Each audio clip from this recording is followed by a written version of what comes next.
Hey guys and gals, Never here from Drake Queen Gaming, and subbing me on Twitter, the Gaming Dragon. Today I'm coming back at you in the Let's Play episode of Beyond the Harbor.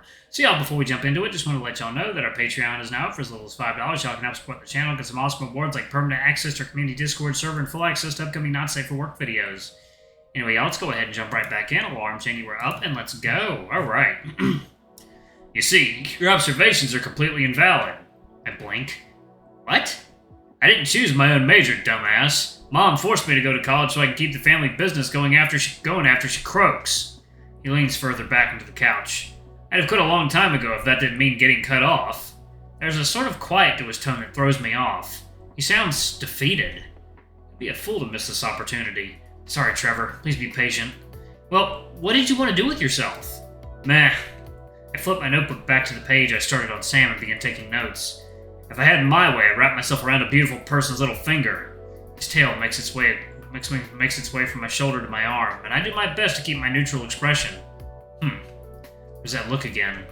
I think I'd like to travel, meet some beautiful people in other countries. He gently raises an open hand, keeping firm eye contact with me as he does. Maybe work my way into the pockets of some important people. He suddenly clenches his hand into a fist, causing Trevor to jump a bit. And maybe I'd be satisfied. He closes his eyes and sits and tilts his head, grin curling yet further. I'm quite the overachiever, but I'm sure you could tell that already. I blink. Right. I'm also into hip-hop and aliens. I blink again. That was very helpful, Sam, thank you. The guy. Of course, that leads back into what I was saying. No. Oh yeah, of course that leads back into what I was saying. Trevor. The lizard stands at attention, eyes wide again. Yes? Tell my colleague here your aspirations. Even if you aren't going to college, surely you have some goals in life. Well, it isn't exactly how I'd go about getting him to talk. I'm glad Sam asked. I flipped back to my page on Trevor. I'm not, in school. I'm sorry if that isn't what you wanted to hear. Oh, quite the opposite. I'm very interested in what you have going on here. I chime in. I am as well. I'd love to hear more about your hobbies. You said you were into video games? A faint little spark lights in his eye. Yes, I'm mostly playing online games. He stops himself a second, but it's resumed shortly after. Have you ever heard of Insectoid Fantasy? The MMO? He smiles. Yes, it came out last year. I furrow my brow. Isn't that game from, 2015? He nods. Yep, I'm talking specifically about Insectoid Fantasy 2. I was really hesitant about the launch, but I sort of bought it on impulse. He shakes his head. But it actually ended up being worth it this time. I was extremely bummed out when the original Insectoid Fantasy shut down in 2018. I bounced between MMOs for a few months, but none of them really grabbed me the same way. Oh shit. Luckily for me, the sequel's yet. Jeez. I open my mouth to respond, but before I can get a sound in, he's already talking again. Second now.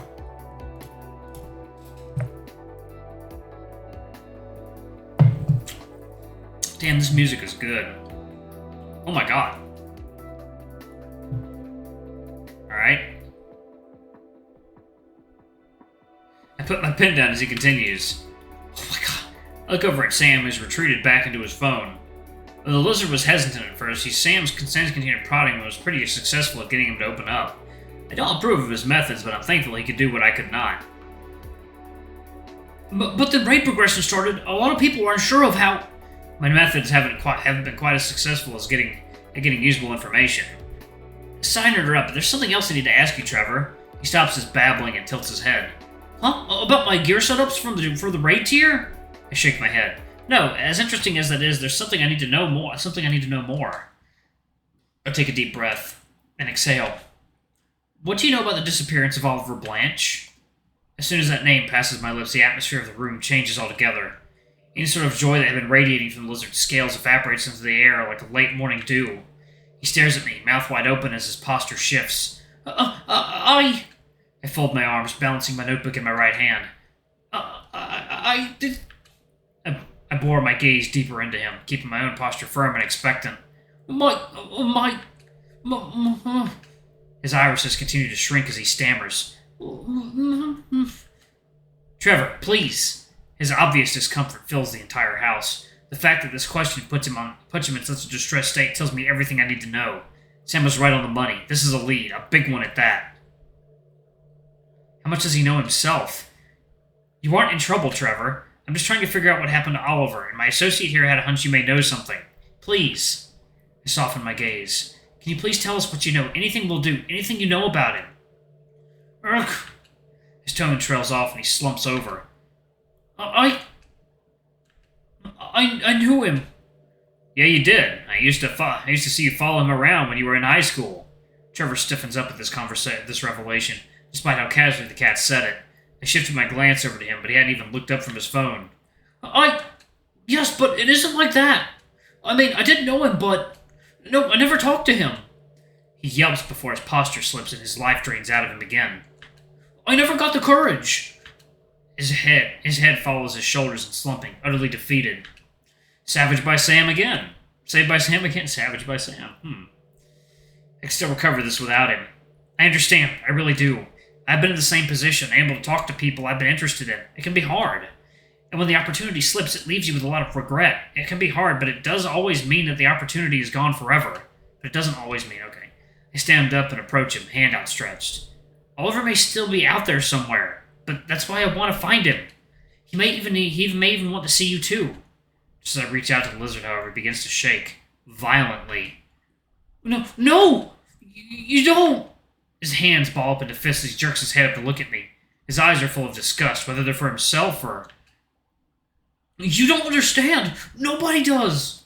There's a loud creak as he stands. Not you, not him, and especially not my dad! He throws his hands to the side as he groans and collapses back into his seat. I, however, remain steadfast. I offer him my hand again, determined. Help me understand. Tears stream from the empty eyes as he stares at me. Any sort of fire from the outburst had quickly faded as he becomes hollow again. The silence drapes itself across the room, until to my surprise Sam chimes in. Your dad, he's the chief of police, right? Yes. He was responsible for the Oliver Blanche case. A bead of sweat rolls down my forehead. I had a feeling. I just wanted to hear you say it. My eyes bulge out. I can feel. But you? My brain pushes up against my skull as a fair pain pulls my full attention. I grip my chest and feel my heart pounding in its prison. Stop it. This isn't the same. Calm yourself. Calm.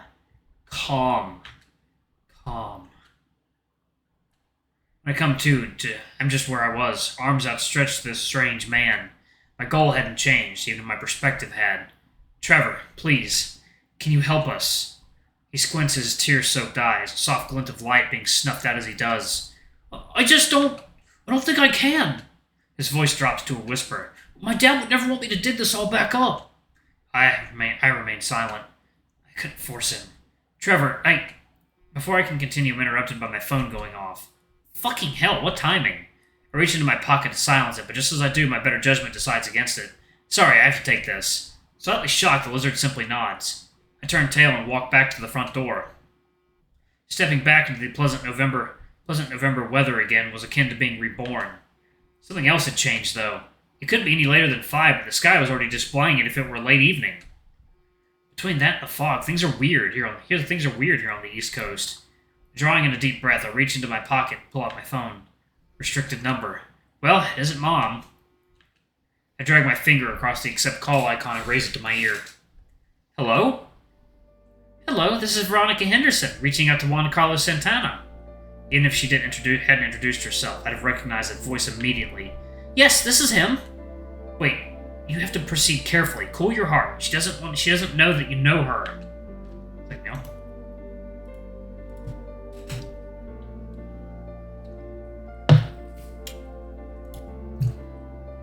I cough quietly. Can I help you? There's silence on the other end for a second before the familiar tone picks back up. Yes. A mutual contact reached out to me and asked me to get in touch with you. Mutual contact? As I understand it, you're doing an investigation on an old friend of mine, Oliver Blanche. Instead of a voice greeting me, I'm pulled into a helpless state by some new sensation unfurling inside of me.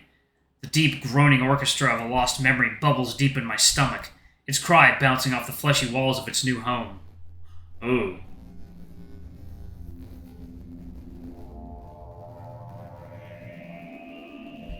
Yo, what the fuck? My brain couldn't hope to comprehend the slurry of noises it made. the churning moans of a presence unknowable, in a language unspeakable.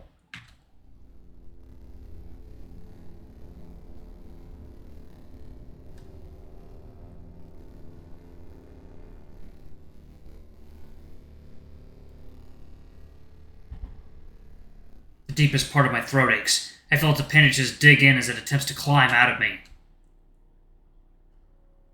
This is fucking crazy. Yo. Oh, this is so weird. It continues to babble inside of my mind as I stand there, frozen in place. I want to gag as I feel it begin to reach the back of my mouth. My eyes bled as its hideous liquid seeps out of the corners of my mouth, the incantation chanted by the shadow becoming clear to me all at once. I remember. Mr. Santana? Sorry. My forehead throbs and I cough up a bit of gunk in my throat.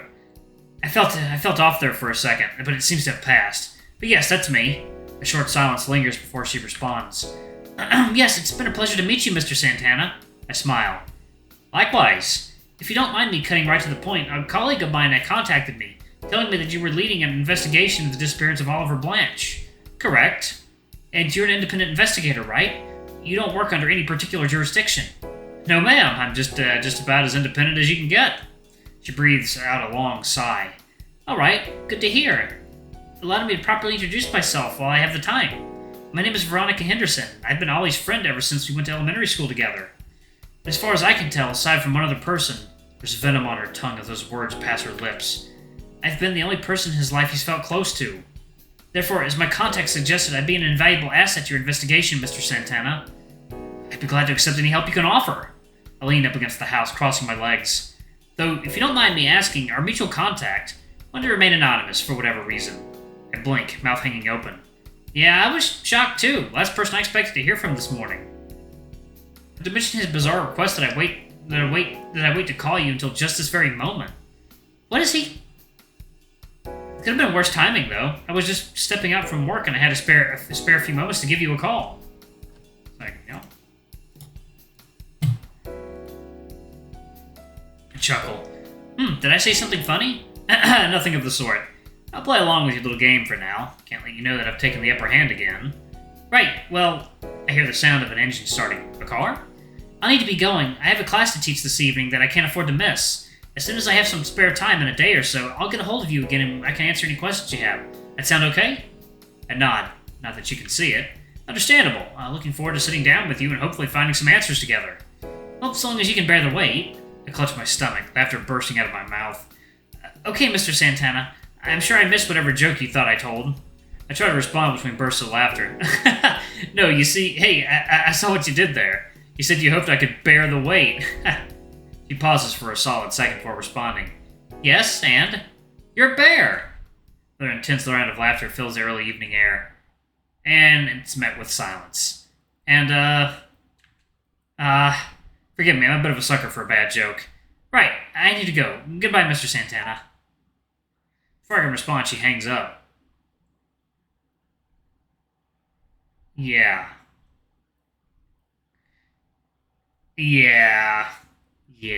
you kind of fucked up right there. Now she knows that you know who she is. Stupid. Stinky maned wolf. No, I'm kidding. I love maned wolves. Alright, anyway, thank you all so much for watching. Don't forget to like, comment, subscribe, ring that notification bell, and check out our Patreon if you can. It always helps. Before I go, I'm going to give a quick shout out to our lovely bronze tier patrons. Thank you all for all you do for the channel. We greatly appreciate the support. Thank you to our silver tier patron, Cade Silvermoon. Thank you for going a bit above and beyond. It's greatly appreciated. Thank you to our gold tier patron, Amr. You're awesome. We love you. Thank you for subbing to our ultimate tier anyway. If y'all want to get your names in the credits, get access for not safe for work content as little as $5. Alrighty, I love you all. I'll see y'all in the next video. Bye-bye.